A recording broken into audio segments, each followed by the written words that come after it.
প্ৰিয় বন্ধু-বান্ধৱীসকল, শাস্ত্ৰৰ অনুসৰি দীপাৱলীৰ অন্য এটা গুৰুত্বপূৰ্ণ দিন হ'ল ভূত চতুৰ্দশী, যাক আমি নৰক চতুৰ্দশী বুলিও কওঁ। বন্ধুসকল, এই বিষয়টো নিশ্চয় আপোনালোকে জানে যে এই ভূত চতুৰ্দশীৰ দিনাই ঘৰত 14 গছি বন্তি জ্বলাব লাগে। ইয়াৰ লগতে এইদিনা দিনৰ বেলা 14 বিধ শাক খোৱাৰ বিধি আছে আৰু এই ভূত চতুৰ্দশী তিথি শেষ হোৱাৰ পিছতেই আৰম্ভ হয় দীপান্বিতা অমাৱস্যা। সৰ্বপ্ৰথমে এই অমাৱস্যাত অলৌকিক বিদায় দিয়া হয়।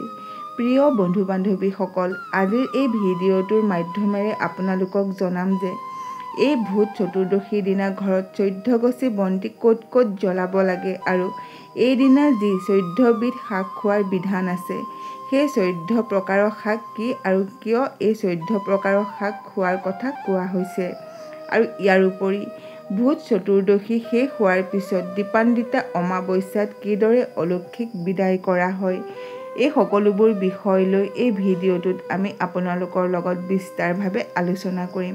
আশা কৰিলোঁ এই ভিডিঅ'টোৱে আপোনালোকক সমৃদ্ধ কৰিব। গতিকে ভিডিঅ'টোৰ মাজলৈ যোৱাৰ আগতে আপোনালোকৰ ওচৰত এটা সৰু অনুৰোধ, যদি আপোনালোক আমাৰ এই চেনেলটোলৈ নতুনকৈ আহিছে তেন্তে আমাৰ এই ভিডিঅ'টো লাইক কৰি আন 10জনে উপকৃত হ'ব পৰাকৈ ভিডিঅ'টো শ্বেয়াৰ কৰি দিয়ে যেন। আৰু যদি আপোনালোক মা লক্ষ্মীৰ প্ৰিয় ভক্ত হয় তেন্তে কমেণ্ট বক্সত জয় মা লক্ষ্মী বুলি লিখি দিবলৈ পাহৰি নাযাব। তেন্তে আহক ভিডিঅ'টো আৰম্ভ কৰোঁ। প্ৰিয় বন্ধু-বান্ধৱীসকল, সৰ্বপ্ৰথমে আপোনালোকক জনাওঁ যে এই ভূত চতুৰ্দশী তিথি এই বছৰ 1432 খ্ৰীষ্টাব্দৰ 2025 চনৰ কেতিয়া আৰু কোন সময়ত পৰিছে। বন্ধুসকল, এই বছৰ এই ভূত চতুৰ্দশী তিথি পৰিছে কাতি মাহৰ 1 তাৰিখ 19 অক্টোবৰ ৰবিবাৰে দুপৰীয়া 1:54 পৰা পিছৰ দিনা 2 কাতি 20 অক্টোবৰ সোমবাৰে দুপৰীয়া 2:57 পৰ্যন্ত। এই বছৰ ভূত চতুৰ্দশী তিথি ৰবিবাৰ আৰু সোমবাৰ দুয়োদিনাই পৰিছে। গতিকে দুয়োদিনাই চতুৰ্দশী তিথি পৰিলেও ভূত চতুৰ্দশী তিথিৰ যি 14 গছি বন্তি নিবেদন অৰ্থাৎ চতুৰ্দশ দীপদান সম্পন্ন কৰাৰ প্ৰয়োজন 19 অক্টোবৰ ৰবিবাৰে সন্ধিয়া সময়ত অৰ্থাৎ সন্ধিয়া 5:06 পৰা ৰাতি 6:42 মাজৰ সময়খিনিত এই ভূত চতুৰ্দশীৰ কৃত চতুৰ্দশ দীপদান সম্পন্ন হোৱাটো প্ৰয়োজন।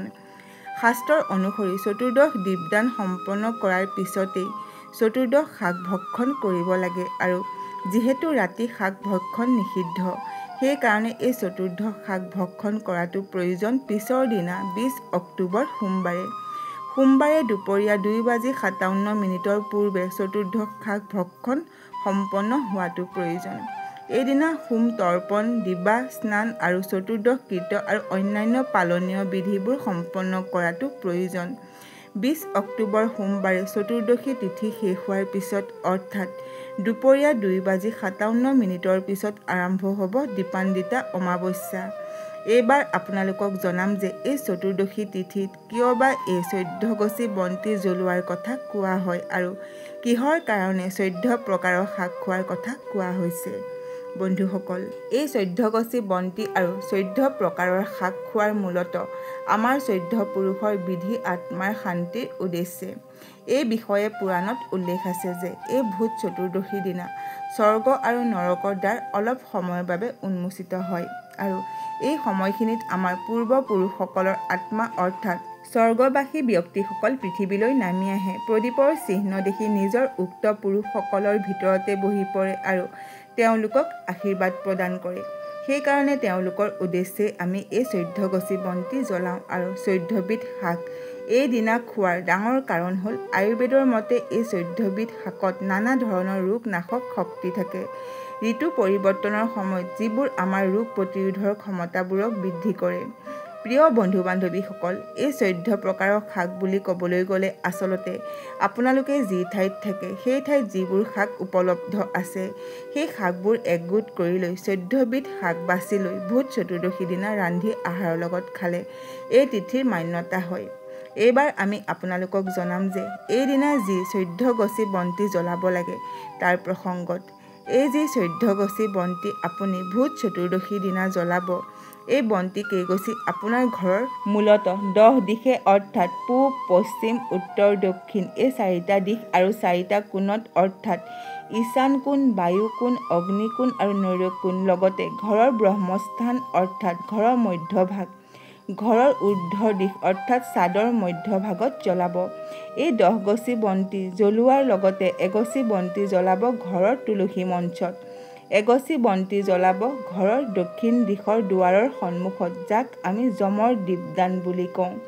বাকী 2টা প্ৰদীপৰ মাজত এগছি ঘিউৰ বন্তি জ্বলাব মা লক্ষ্মীৰ সন্মুখত আৰু এগছি বন্তি জ্বলাব আপোনাৰ ঘৰৰ কুল দেৱতা বা ইষ্ট দেৱতাক উদ্দেশ্য কৰি, মানে আপুনি যাক সদায় পূজা কৰে তেওঁক উদ্দেশ্য কৰি। আশা কৰিলোঁ এই 14 গছি বন্তি ক'ত জ্বলাব সেই প্ৰসংগত আপুনি বুজিব পাৰিছে।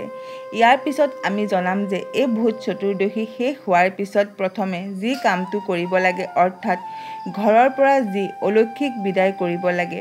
সেই প্ৰসংগত দীপাৱলীৰ আৰু এক অন্যতম গুৰুত্ব হ'ল এইটো, কোৱা হয় দীপাৱলীৰ ৰাতি এনেকুৱা কৰিলে ঘৰখনত মা লক্ষ্মীয়ে সৰ্বদাই বিৰাজ কৰে। ক'বলৈ গ'লে অলক্ষীক বিদায় দিয়াৰ পিছত দীপান্বিতা অমাৱস্যাৰ কালী পূজা সম্পন্ন কৰা হয় আৰু এই বছৰ 1432 খ্ৰীষ্টাব্দৰ 2025 চনৰ এই অলক্ষী বিদায়ৰ সময় হৈছে 2 কাতি 20 অক্টোবৰ সোমবাৰে সন্ধিয়া 5:05 পৰা ৰাতি 6:41 পৰ্যন্ত। এই সময়খিনিৰ ভিতৰত অলক্ষী বিদায়ৰ লগে লগে শ্ৰী শ্ৰী লক্ষ্মী পূজা অৰ্থাৎ উল্কা দানাদি সম্পন্ন হোৱাটো প্ৰয়োজন আৰু অলক্ষী বিদায়ৰ পিছতেই অন্যান্য ক্ৰিয়াবোৰ কৰিব লাগে। ঘৰৰ যিকোনো এজনে সহজ সৰলভাৱে এই অলক্ষী বিদায়টো সম্পন্ন কৰিব পাৰে। এটা কথা সদায় মনত ৰাখিব যে এই অলক্ষীৰ পূজা কেতিয়াও কিন্তু ঘৰৰ ভিতৰত কৰা নহয়, সদায়ে ঘৰৰ বাহিৰত কৰা হয়। ঘৰৰ চোতালৰ এটা কোণত বা মুখ্য দুৱাৰৰ এটা কোণত অলক্ষী মূৰ্তিটো ৰাখি প্ৰথমে পূজা কৰা হয়।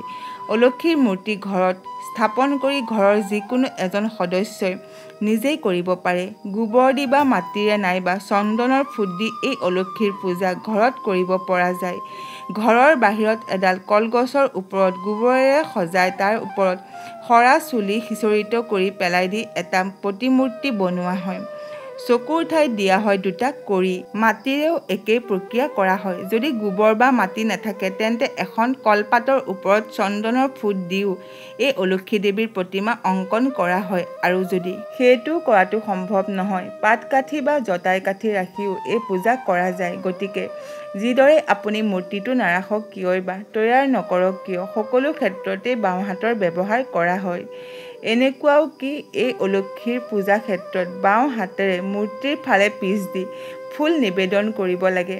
এই অলক্ষীৰ পূজাৰ স্থানত কেতিয়াও অল্পনা দিব নালাগে। পূজাৰ সময়ত উৰুলি বা শংখৰ ধ্বনি দিয়াৰ পৰিৱৰ্তে টিং বা ঘণ্টা বজাই এই অলক্ষীক বিদায় দিয়া হয়।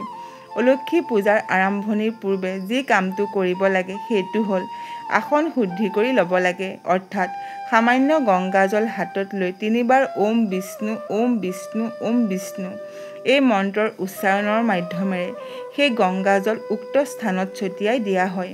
তাৰ পিছত অলক্ষীৰ ধ্যান কৰা হয় এই মন্ত্ৰেৰে। মন্ত্ৰৰ উচ্চাৰণত অসুবিধা হ'লে অলক্ষীৰ ৰূপটো মনৰ ভিতৰতে কল্পনা কৰিব, কাৰণ এই ধ্যান মন্ত্ৰত অলক্ষীৰ ৰূপটোৰ বৰ্ণনা কৰা হৈছে।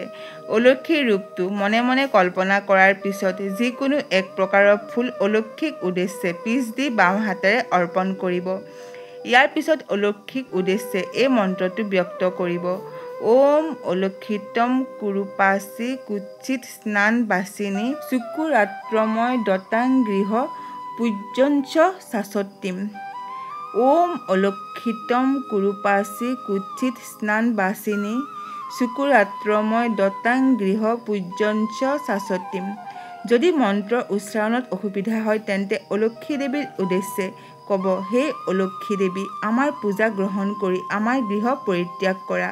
ইয়াৰ পিছত অলক্ষী দেৱীৰ মূৰ্তি সহকাৰে পূজাত ব্যৱহাৰ কৰা সকলোবোৰ বস্তু গৃহৰ বাহিৰত পেলাই দিব। বেছিভাগ সময় সৰু ল'ৰা ছোৱালীসকলে কলগছৰ বখুৱা মূৰৰ ওপৰত লৈ কোনো তিনিআলিলৈ গৈ অলক্ষীক বিদায় দিয়ে। এই সময়ত ঘণ্টা বজাই বা ঢাক ঢোল বজাই অলক্ষীৰ প্ৰতিমূৰ্তি নষ্ট কৰি তাৰ সৈতে এটা পাট কাঠি অথবা এটা মেচৰ কাঠি জ্বলাই সমবেত কণ্ঠত অলক্ষী বাহিৰলৈ যা, লক্ষী ঘৰলৈ আহ বা লক্ষী আহ আৰু অলক্ষী যা, এইদৰে এই ধ্বনিৰ সাহায্যত মূৰ্তিটো বাহিৰত পেলাই দিয়া হয় আৰু তাৰ পিছত ঘৰত লক্ষ্মী পূজা বা কালী পূজা কৰা হয়। বহু লোকে এইদিনা ঘৰৰ মুখ্য দুৱাৰৰ সন্মুখত অলক্ষী দূৰ কৰাৰ উদ্দেশ্যে নেমু আৰু জলকীয়া ওলমাই থয়। প্ৰিয় বন্ধু-বান্ধৱীসকল, আচলতে এই অলক্ষী বিদায়ৰ মাধ্যমেৰে আমি আমাৰ মনৰ ভিতৰত জমা হৈ থকা অপৰিচ্ছন্নতা, আলস্য, লোভ, মোহ, ক্ৰোধ, ঈৰ্ষা এই সমস্ত নেতিবাচক দিশবোৰক দূৰ কৰোঁ। বেছিভাগ ক্ষেত্ৰত মানুহৰ অধঃপতন আৰু দৰিদ্ৰতাৰ মূল কাৰণ এই বিষয়বোৰেই হয়।